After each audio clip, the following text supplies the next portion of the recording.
Мамыр айының алғашқы 10 күндігінде киіктер төлдей бастайды. Ауа райы бұзылып, күшті жел тұрып, жауын шашынды болып, әжептәуір салқындайды. Осы сәйкестікті көнеден аталарымыз құралайдың салқыны деген. Дәл осы мезгілде қасқырдың ет жемеуі, жас төлді жыртқыш құстан сақтайтын түйе табанының көтерілуі, жас төлдің тынысын ашар желдің соғуы, жас төлдің уызға тойып, тоңғақтауынан болғанған құйрық жағын тазалап, қар аралас жауын шашынның жауы жас төлді тез ширатады.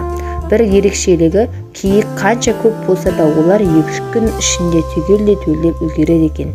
Жаңа туған лақ 2-ақ сағатта аяққа тұрып енесіне ере алады. Киік төлдеген суық кезде етке құмар дала жыртқышының тістері қақсап, тәбеті қашып, жақындай алмайды деседі.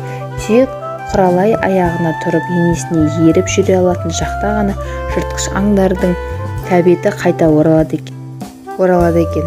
Табиғаттың осындай ерекшелігіне қалай таңғалмайсыз? Бұл да табиғаттың бір үйлесімділігіне тепе-теңдігі болар. Бұрынғы ата-бабаларымыз мынау желдің қатты тұрып қоймай қоюын адамдардың пейілдерінен деп білген екен.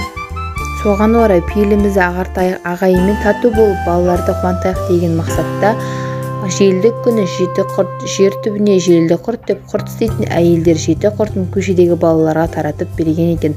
Осылай ауыл көше таратқан күні жел саптай тыйылған екен. Сол үшін құрт істейтін әйелдер құрт таратыңдар. Ырым түйім түбінде мән бар.